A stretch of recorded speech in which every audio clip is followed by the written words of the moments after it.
오늘 하나님께서 우리에게 주신 말씀의 제목은 마지막을 기다리라 라는 제목으로 함께 말씀을 보겠습니다. 본문 말씀 다니엘서 12장 5절에서 13절 말씀을 보도록 하겠습니다.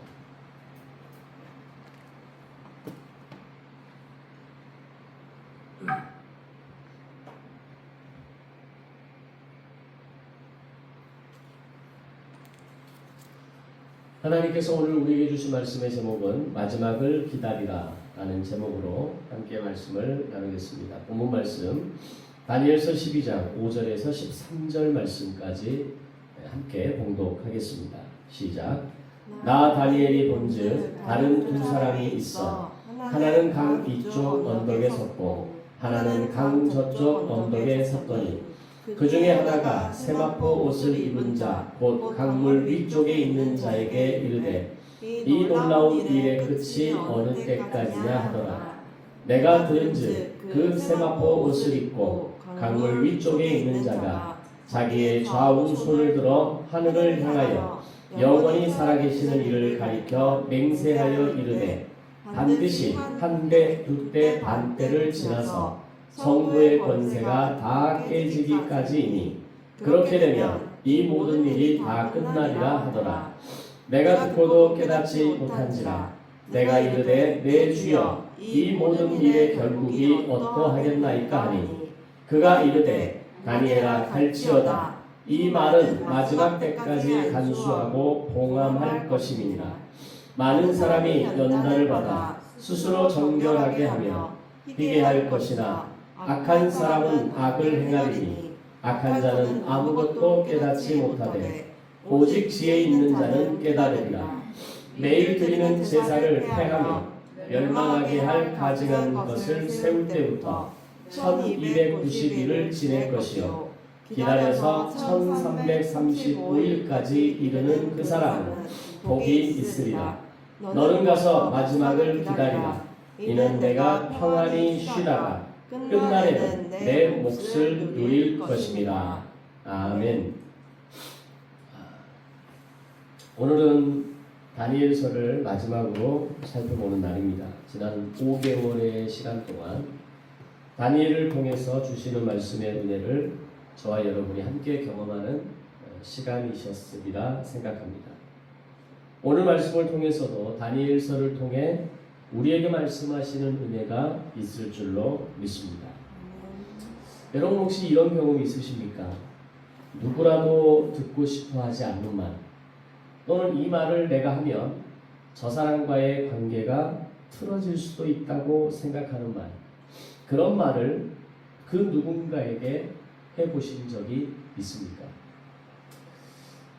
아마 한 번쯤은 그런 어떤 경험들이 있으셨으리라 생각합니다. 그런데 저 개인적인 경험으로 지금까지 인생을 살아오면서 깨닫게 되는 것은 인간관계 속에서 그런 말을 하는 것보다 하지 않는 것이 더 낫고 아예 처음부터 그런 말은 꺼내지 않는 것이 더 나았겠다라는 결론을 저는 가지게 됩니다. 그래서 지난 20대, 30대, 40대까지 살아오면서 이 말은 저 사람에게 꼭 필요한 말이다. 저 사람이 반드시 알아야 할 부분이다 라고 생각하고 전달했던 경우가 저는 종종 있었습니다. 기질이 그렇기도 하고 또 그냥 넘어가기가 쉽지 않은 그런 삶의 습관이 있기 때문에 그렇게 꼭 많은 고민을 하기는 하지만 그러나 그런 이야기들을 했던 경우가 많이 있었습니다. 근데 이제 50을 넘어서면서부터는 어지간하면 아니 사실 거의 말하지 않는 것 같습니다. 모르죠. 또 아내는 제 옆에서 바라보면서 그래도 할 말 다 하고 사는 것 같이 보일지 모르겠지만 저 나름대로는 사실은 거의 말을 잘 안 하려고 합니다. 그것이 필요하지 않아서라기보다는 이 말을 듣는 사람이 그렇게 할 수 있을 만큼 단단하지 않거나 그런 자신의 연약함을 직면할 용기가 없다라고 생각하기 때문입니다. 그에게 그런 단단함과 그런 용기가 있을 때가 되면 아마 몰라서 안 하는 게 아니라 하지 못해서 안 하는 것이기에 그때가 되면 할 수 있겠지 라고 하는 생각을 아마 더 하기 때문인 것 같습니다. 뭐 이런 저의 생각과 결론이 옳은 것이다, 뭐 틀린 것이다, 맞냐 틀리냐, 뭐 그렇게 생각하고 결론 내리기는 어려운 것 같습니다. 그냥 저 자신 스스로가 그렇게 인생을 살면서 할 말을 다 하고 사는 것은 아니구나. 그것이 아무리 옳은 것이랄지라도 다 전달하는 것만이 옳은 것 아니구나 라고 하는 걸 뭐 제 나름대로 그렇게 결론을 내렸던 것 같습니다. 오늘 다니엘서의 마지막 본문이 바로 그런 질문에서부터 시작합니다. 하나님의 사람 다니엘이 백성을 사랑하기 때문에 오히려 그 백성에게 미움을 받아야 했던 역설에 관한 이야기가 오늘 다니엘서 본문의 마지막의 전체 분위기로 등장합니다. 그래서 오늘 본문은 마지막 구절이면서 이 다니엘서 전체의 결론에 해당하는 부분이다 라고 말할 수 있습니다. 본문을 보면 강 이편과 저편에 두 존재가 서 있고 그 사이에 성도가 겪을 고난과 끝날에 대한 대화를 두 존재가 나누고 있는 이야기입니다. 이 그림을 보면서 지금 앞에 썸네일 화면도 그런 의미로 만들어봤습니다. 많은 학자들은 이 두 존재가 과연 누구냐, 이들이 누구로 우리가 봐야 되느냐에 대한 논쟁과 이견이 지금도 끝나지 않습니다. 그런데 오늘 우리는 신학자가 아니기 때문에 신앙의 관점에서 오늘 이 본문을 보면 그들이 누구냐에 방점이 있는 것이 아니라 이 두 존재의 대화를 통해서 오늘 우리에게 말씀하시고자 하는 것이 무엇이냐, 그것이 사실은 우리에게 더 중요한 문제라는 것을 우리는 잊지 말아야 됩니다. 논쟁은 학자들의 몫이고 우리는 이 두 존재가 나누는 대화의 내용이 오늘 나에게 무엇을 말씀하고 있느냐라고 하는 겁니다. 그 두 존재의 대화의 결론이 13절에서 이렇게 기록합니다. 너는 가서 마지막을 기다리라. 이는 네가 평안히 쉬다가 끝날에는 네 몫을 누릴 것이다 라는 말씀입니다.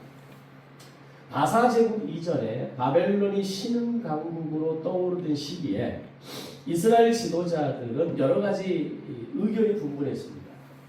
옛 강국 애국, 물론 이미 강국의 의미는 상당히 잃어버리긴 했지만 그러나 애국이 가지고 있는 어떤 전체적인 자원과 어떤 물의 어떤 이 바탕으로 나일강을 바탕으로 해서 여전히 강대국의 대열에 서 있었기 때문에 그 옛 애국에 대해서 여전히 향수를 가진 사람들이 있었고 또한 새롭게 등장하는 강국 바벨론 사이에서 누구에게 붙어야 우리가 살 것이냐라고 하는 그 분열, 그 논쟁 가운데 분열된 상태였습니다.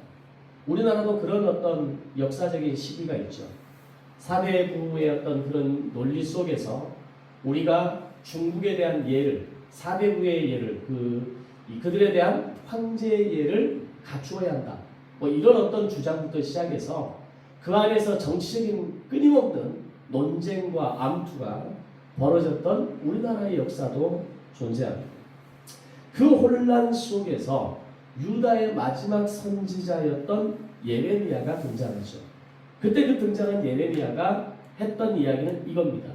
오직 바벨론에게 항복하는 것만이 사는 길입니다. 라는 외침이었습니다.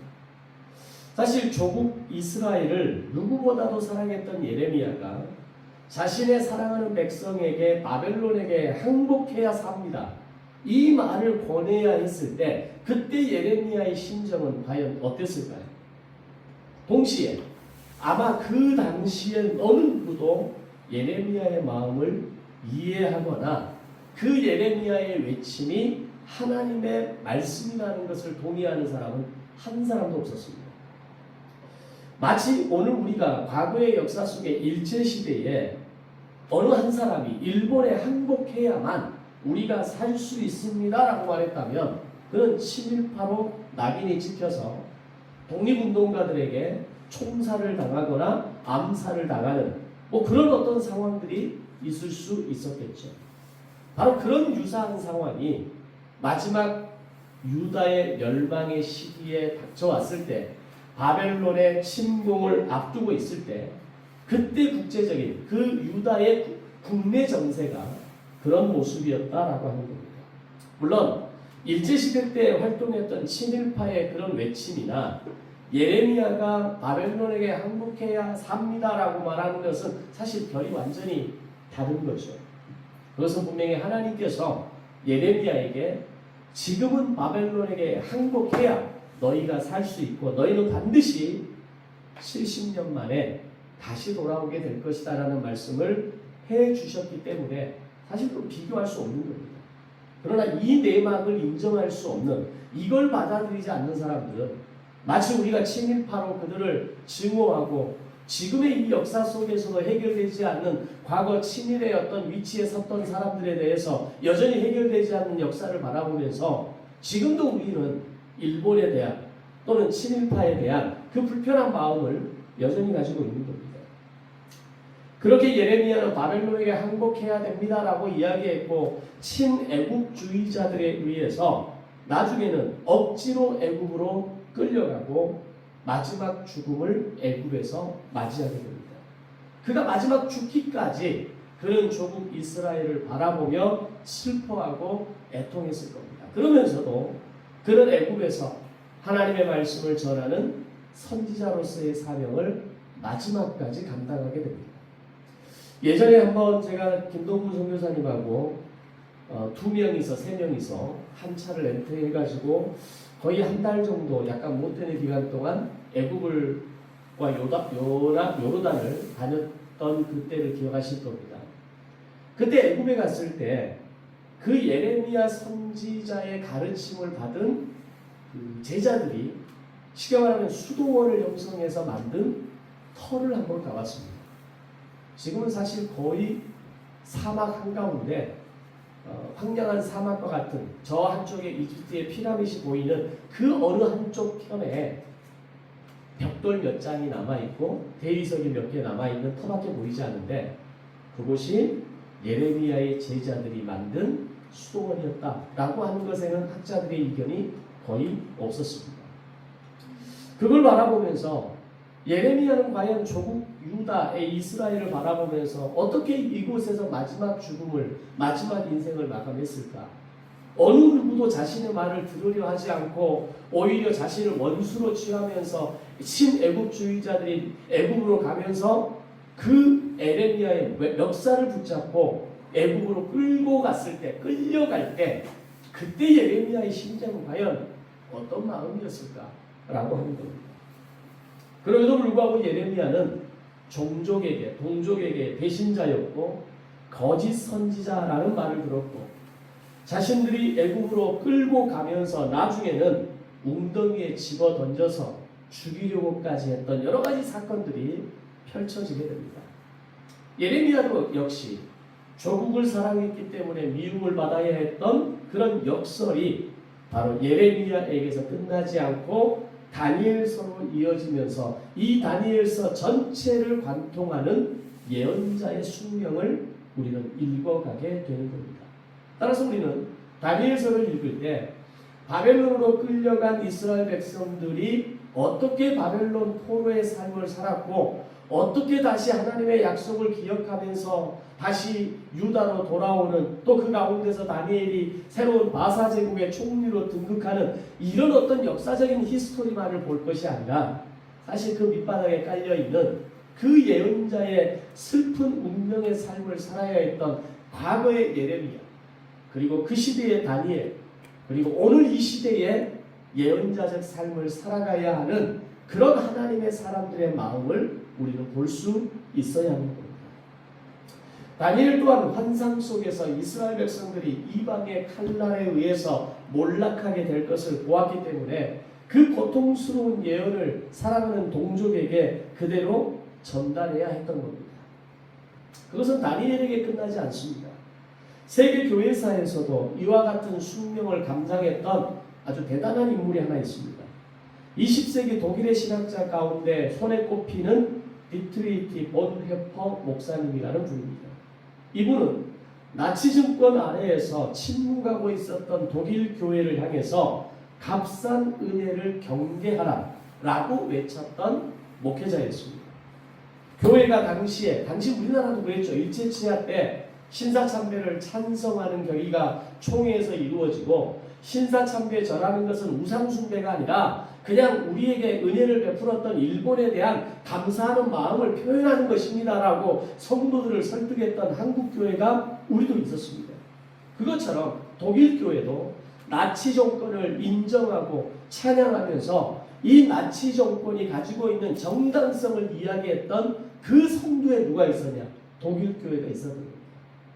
그런데 본헤퍼 목사님은 회개 없는 용서를 이야기하는 독일교회를 향해서, 십자가 없는 은혜를 설교하는 독일교회를 향해서 강력한 경고를 던졌던 사람입니다. 그때 본헤퍼 목사님의 나이가 30대 중반입니다. 주변의 어떤 동료들도 이 목사님을 인정하지 않았습니다. 환영받지 못했습니다. 오히려 그 젊은 목사를 향해서 조국의 안정을 흔들고 조국의 교회를 위험에 빠뜨리는 자라고 정죄하기 시작합니다. 교회의 화합을 깨뜨리는 파괴자의 수괴라고 하는 비난을 쏟아내면서 어느 누구도 그와 함께하지 않고 결국 39살의 나이에 독일 나치 수용소에서 교수대의 현장에서 쓸쓸한 죽음을 맞이하게 됩니다. 그런데 오늘날 많은 신학생들이, 목회자들이 오늘 읽어내려가는 중요한 책 가운데 하나가 바로 본헤퍼 목사님의 글입니다. 그 글을 읽으면서 참된 은혜가 뭔지, 거짓 은혜가 뭔지, 값싼 은혜에 빠져 사는 십자가 없는 은혜만을 이야기하는 오늘날 우리의 믿음에 대해서 돌아보는 교과서와 같은 책으로 읽어내려가고 있다는 겁니다. 그리고 더 놀라운 것은 사랑하기 때문에 미움받았던 이 역설의 정점에 뭐가 있습니까? 십자가가 있습니다. 그리스도께서 세상을 구원하기 위해서 이 땅에 오셨지만 바로 그 구속의 사랑 때문에 버림받았고 십자가에 돌아가셨던 겁니다.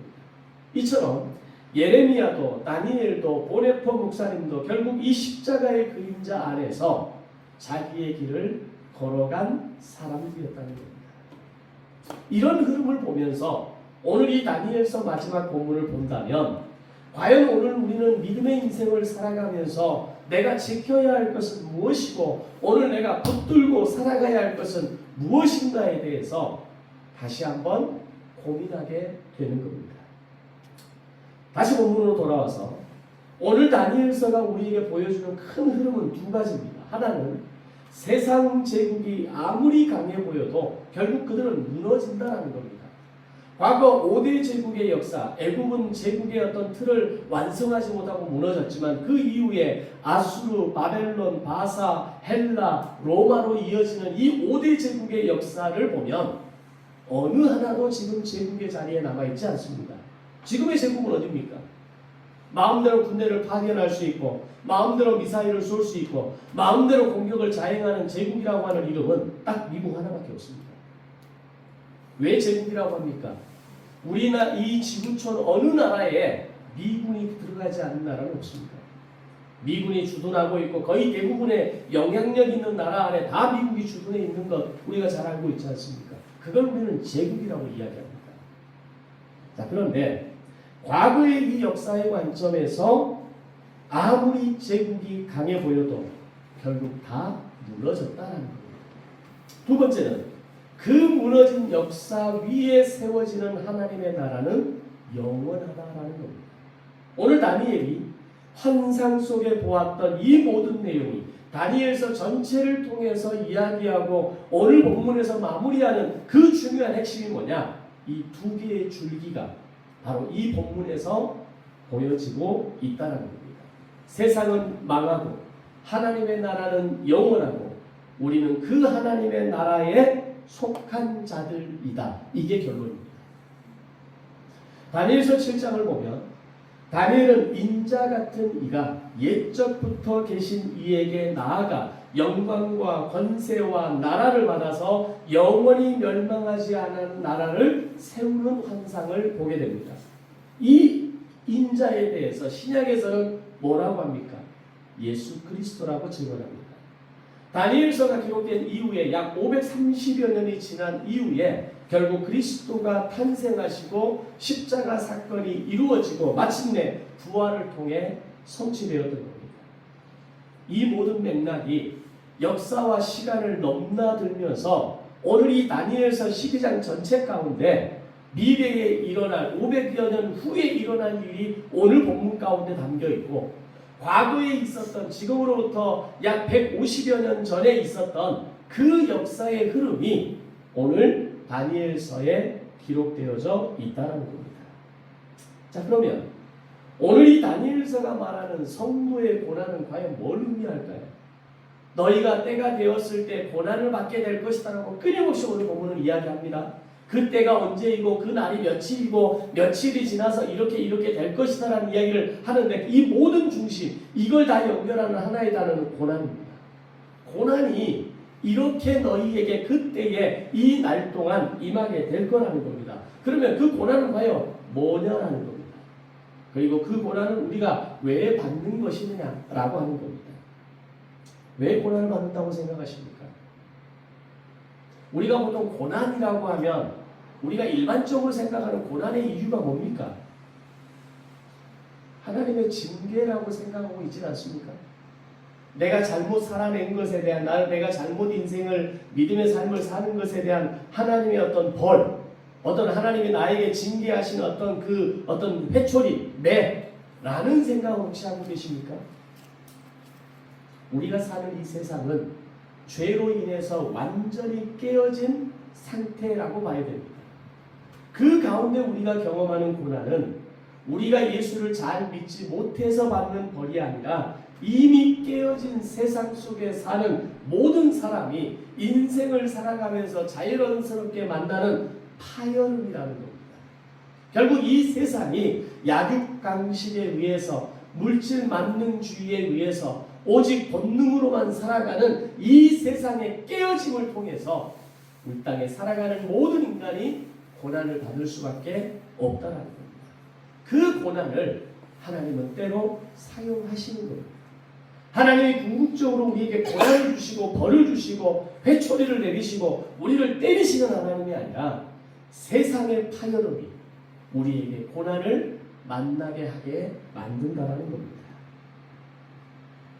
가난도, 병도, 억울함도 나의 믿음의 유무와 깊이와 상관없이 이 깨어진 세상이 만들어내는 파열음이라는 것을 우리는 분명하게 알아야 됩니다.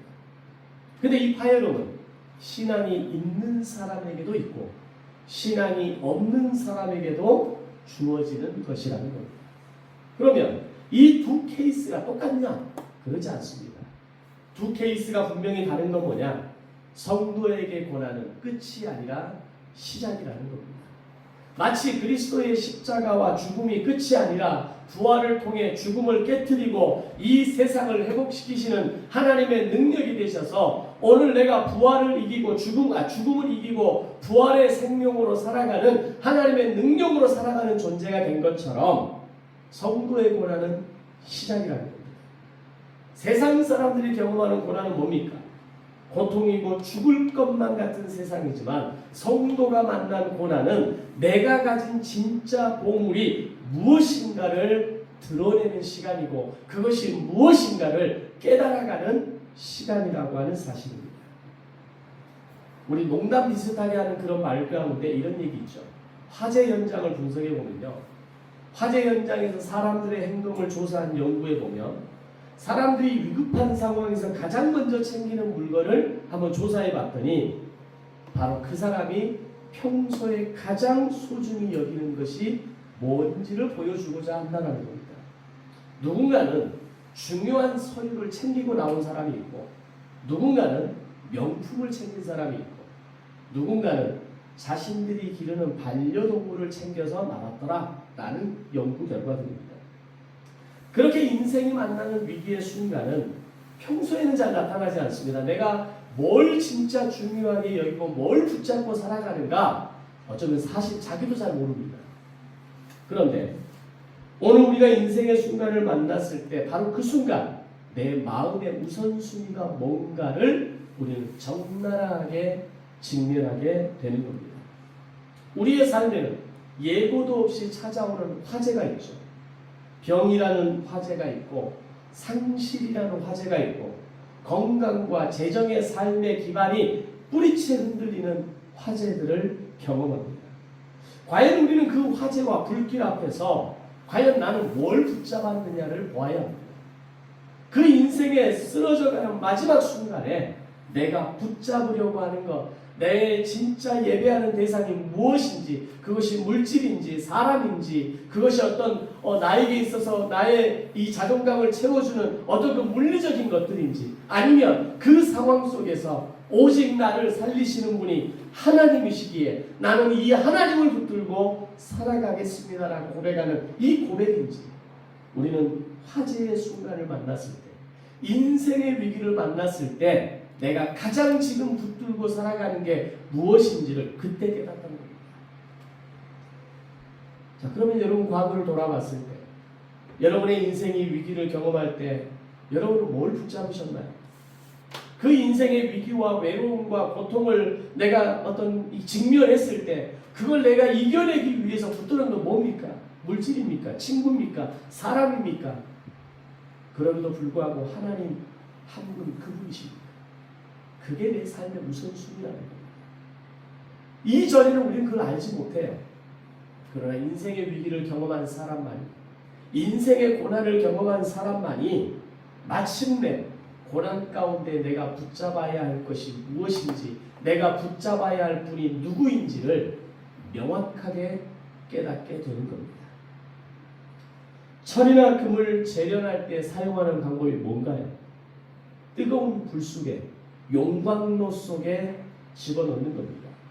아니, 그렇게 중요한 재료이고 그렇게 비싼 값을 치러야 하는 재료인데 왜 더 곱게 싸매서 더 좋은 방법으로, 더 이걸 지키는 방법으로 재련하지 않는 것일까요? 뜨거운 불 속에 들어가야만 불순물을 태워버리는 겁니다.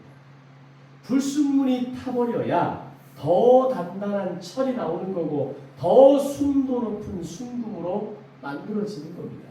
어느 단계에서 끄집어냈냐에 따라서 철의 강도가 결정되는 겁니다. 어느 정도의 온도에서 재련했냐에 따라서 순금이 나오는 단계가 다른 겁니다. 이와 같이 고난이라고 하는 것은 내 안에 있는 것을, 헛된 것들을 다 태워버리고 그리스도만 남게 하는 연단의 과정이 되는 겁니다. 오늘 저와 여러분이 인생에서 만나는 고난이 만날 때마다 나가 떨어지는 허무한 고난의 의미가 아니라 나를 정금같이 순금같이 나오도록 만드는 의미 있는 고난이 되어지고, 나를 연단시키는 이 고난에 대해서 이제는 거절하고 밀어내고 내 안에 원망하는 것이 아니라 기대와 소망으로, 피할 수 없다면, 맞아야 될 것들이라면 기대와 소망으로 맞이하는 저와 여러분이 되시기를 바랍니다. 본문을 좀 더 살펴보면, 본문 7절을 보면 우리에게 약간 어려운 단어가 등장합니다. 한때와 두때와 반때라는 단어. 그리고 11절에 보면 1290일이 나오고 12절에서는 1335일이라는 숫자가 등장합니다. 이런 숫자를 보면 환장하는 사람들이 이단과 사이비들입니다. 그들은 어떻게든 이 숫자를 꿰어 맞추려고 난리가 납니다. 그러다가 이렇게 저렇게 말도 안 되게 맞추고 나면 그때부터는 어떻게 합니까? 신나게 떠들어대기 시작합니다. 우리가 풀었다는 겁니다. 한때, 두때, 반때를 저들은 못 푸는데, 저 교회 다닌 것들은 못 푸는데 우리는 풀었다는 겁니다.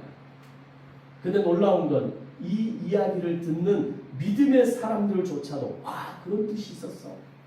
교회에서는 이런 거 안 가르쳐줬는데 너희들은 가르쳐주는구나 라고 하고 거기에 고개를 기웃거리는 사람들도 있다는 겁니다. 이것은 단지 지금의 신천지와 같은 이단들 뿐만 아니라 교회사를 보면 정확한 날짜를 계산하는 시도들이 여러 번 있었습니다. 1830년도에 미국에서 일어난 밀러파 운동이라는 게 있습니다. 그리고 우리나라에서도 1992년 이장림 씨가 이끄는 그 무리들이 10월 28일 휴거 사건이 일어난다고 난리가 났었죠. 저녁에 전부 다 흰 옷을 입고 교회로 모이기 시작했습니다. 12시가 땡 했는데 옆에 김 집사도 있고 박 집사도 있고 무슨 권사님도 있고 장로님도 있고, 나중에 처음에는 나만 휴거를 못 받았나 라고 했다가 나중에는 거짓말이었구나 비로소 깨닫는 겁니다. 그리고 지금도 그 영상 자료를 보면 옷을 뒤집어 쓰고 나오거나 고개를 푹 숙이고 나오거나 성경책으로 얼굴을 가리고 나오는 영상이 지금도 유튜브를 뒤져보면 나옵니다.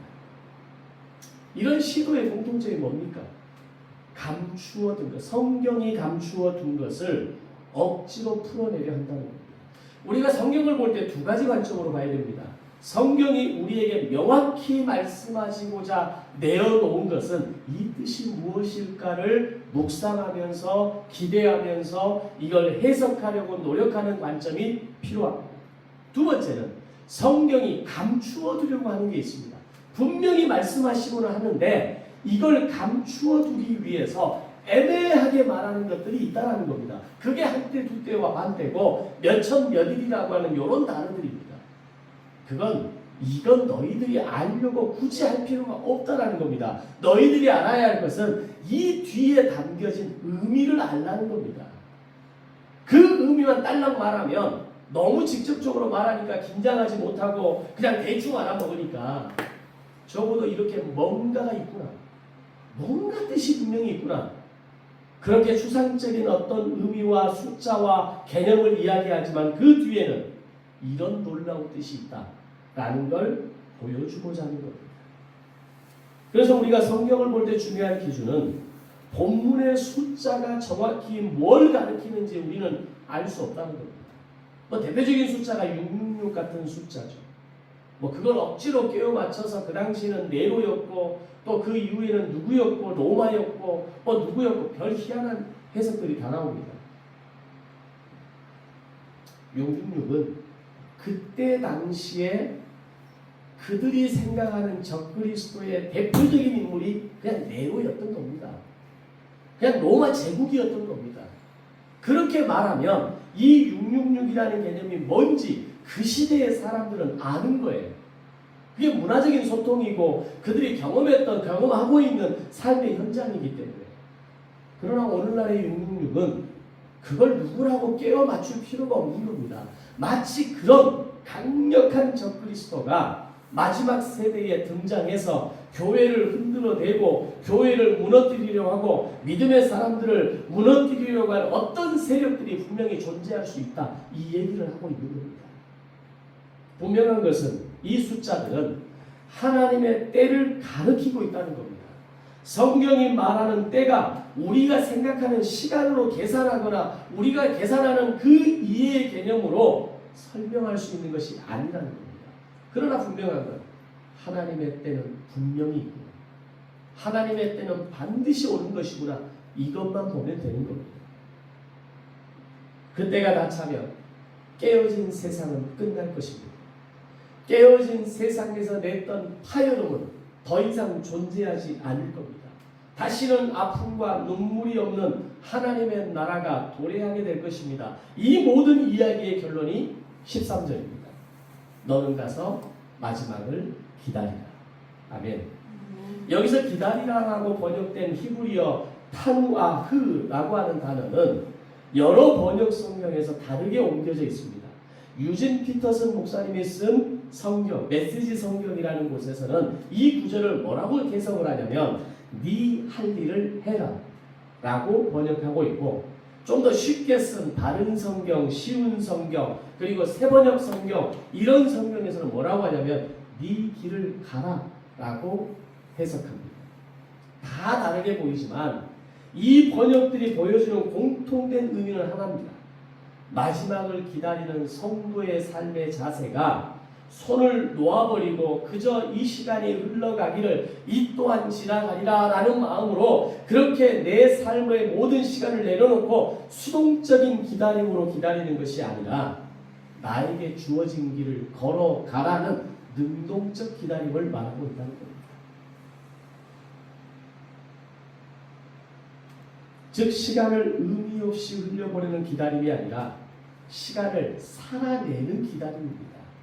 오늘이라는 시간, 지금이라는 이 시간을 하나님이 주신 선물로 채워가는 기다림의 의미가 이 13절의 이 마지막까지 기다리라는 말입니다. 대무로 톨스토이는 그의 짧은 소설에서 세상에서 가장 중요한 질문 3가지를 이렇게 던집니다. 가장 중요한 때는 언제인가? 가장 중요한 사람은 누구인가? 가장 중요한 일은 무엇인가? 이 질문에 대해서 톨스토이가 스스로가 내린 그의 답은 가장 중요한 때는 지금이고, 가장 중요한 사람은 지금 내 곁에 있는 사람이고, 가장 중요한 일은 지금 내 곁에 있는 그 사람에게 선을 행하는 것이다 라고 이야기합니다. 이것이 바로 오늘 본문에서 말씀하는 탄우와 흐에 대한 가장 현대적인 해석이다 라고 말할 수 있는 겁니다. 17세기 프랑스의 수도사 로렌스라는 사람이 있습니다. 그는 평생 수도원 부엌에서 설거지와 요리를 하면서 살았던, 요즘 군대로 이야기하면 요리 취사병입니다. 그는 자신의 삶을 나중에 회고하면서 이렇게 얘기합니다. 내가 예배당에서 드려지는 예배를 주관했던 일과 형제들을 위해서 부엌에서 요리를 하고 냄비를 씻는 일 사이에는 아무런 차이가 없었다. 그에게는 감자 껍질을 벗기는 일도 예배였고 하나님의 임재 앞에서 드려지는 행위도 예배였다는 겁니다. 그렇게 쓴 그의 책이 하나님의 임재 연습이라는 책입니다.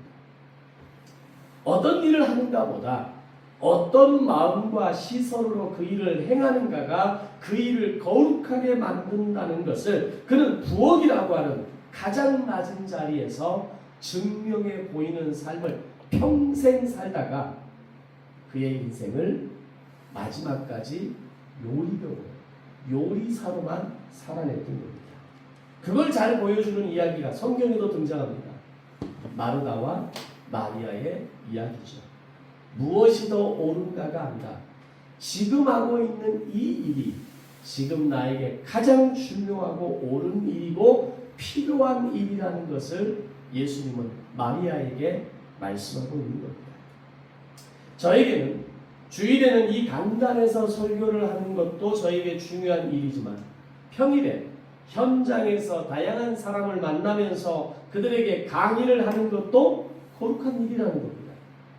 여러분이 주일에 이 자리에 나와 예배를 드리는 것도 중요하지만 여러분의 생업의 현장에서 일주일의 삶을 살아가면서 내가 맡은 일과 책임 가운데에서 그 일을 살아내는 것, 그것을 마침내 감당해내는 것, 그게 거룩한 일이며 그것이 오늘 우리에게 주신 이 말씀에 기다리라, 마지막을 기다리라라는 말씀인 겁니다. 기독교인들이 이 삶을 제대로 실천하지 않는 사람들이 많습니다. 교회에서는 장로이고 권사이고 집사이고 목사인데 세상으로 나가면 개차반 같은 인생을 사는 사람들이 훨씬 더 많은 겁니다. 책임도 다하지 않습니다. 소홀히 합니다. 자신의 역할을 감당하지 않습니다. 다른 사람한테 떠넘겨 버립니다. 다른 사람의 공을 채워옵니다. 이 일을 하는 사람들이 마지막을 기다리라는 이 말에 해당하지 않는다는 겁니다. 그런 일 외에도 우리가 감당하는 지극히 평범한 일들이 있죠. 어린 자녀를 돌보는 일, 직장에서 아주 단순하게 반복되어지는 업무들, 누군가를 돕는 태나지 않는 작은 수고. 근데 그것이 사랑으로 행할 때 하나님이 받으시는 예배가 되는 겁니다. 우리의 삶의 목적은 더 많이 소유하는 것이 아니라 더 많이 사랑하는 사람이 되는 겁니다. 물론 내가 모르는 사람에게까지 사랑을 베풀고 하는 이런 어떤 그 인도주의적인 삶을 사는 것, 우리 그것까지는 못할지라도 적어도 내게 붙여주신 사람들, 최근에 나에게 알게 한 사람들, 나의 인생의 시간 동안 오랫동안 나와 함께 연결되어져 살아가는 사람들, 그들에게는 적어도 더 많이 사랑하는 것, 그것이 우리의 삶의 거룩한 목적이 되는 겁니다. 이 말을 살아내기는 정말 어렵습니다. 그러나 그것이 성경이 우리에게 이 마지막을 기다리라는 이 말씀 한 구절 안에 담겨있는 전부가 되는 겁니다. 지난 2월 15일 첫 번째 다니엘서로 강해 설교를 시작하면서 오늘까지 22번의 다니엘서를 통해 우리에게 가르쳐 주시는 것은 결국 이 한 문장으로 모아집니다. 마지막을 기다리라. 세상 제국은 무너지고 사라지지만 하나님의 나라는 영원하다. 그 나라를 기다리는 우리의 삶은 보통의 사람들이 사는 것처럼 사는 것이 아니라 오늘을 살아내는 삶을 사는 것이고 그 안에 사랑과 은혜를 채우는 삶을 사는 것이라는 겁니다.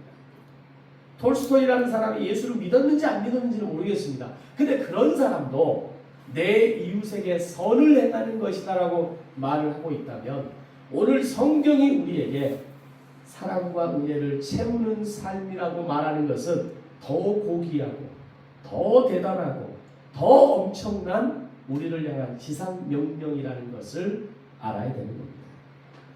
오늘 말씀을 마무리하면서 세 가지로 정리합니다. 첫 번째, 지금 여러분의 삶에 찾아온 고난을 이상한 일로 여기지 마시라는 겁니다. 왜 나에게만? 또 나에게만? 나에게 어쩌라고? 이게 아니라 그것은 깨지고 무너진 세상의 파열음이 주는 파동일 뿐이고 우리는 그 고난 속에서 그리스도를 붙잡는 것이 오늘 나에게 주시는 말씀이구나. 이걸 깨닫는 겁니다. 두 번째, 마지막 때에 대한 헛된 호기심으로 풀지 말아야 할, 결국 풀 이유가 없는 성경의 숫자를 푸는데 관심을 가지거나 그런 짓거리를 하는 자들에게 현혹되지 말아야 한다는 겁니다. 그 숫자 너머에 있는 하나님의 뜻, 그 숫자 너머에 있는 하나님의 때를 기다리며 우리가 할 일은 더욱 하나님의 말씀 앞에 겸손하게 서는 것입니다. 세 번째, 오늘 하루를 살아내는 삶을 살아가기를 소망합니다. 오늘을 살아낸다는 것은 무엇을 말하는 겁니까? 지금 내 곁에 있는 사람에게 선을 행하는 것, 지금 나에게 맡겨진 일을 믿음으로 사랑으로 감당하는 것, 바로 그것이 마지막을 기다리는 성도의 삶이 되는 겁니다.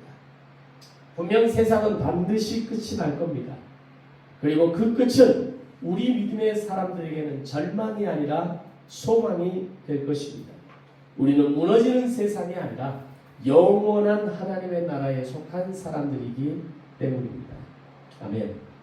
오늘 하루를 살아가면서 사랑으로 채우고 마지막까지 기다리라라는 이 말씀을 가슴에 품고 살아가는 저와 여러분이 되시기를 주님의 이름으로 축복합니다.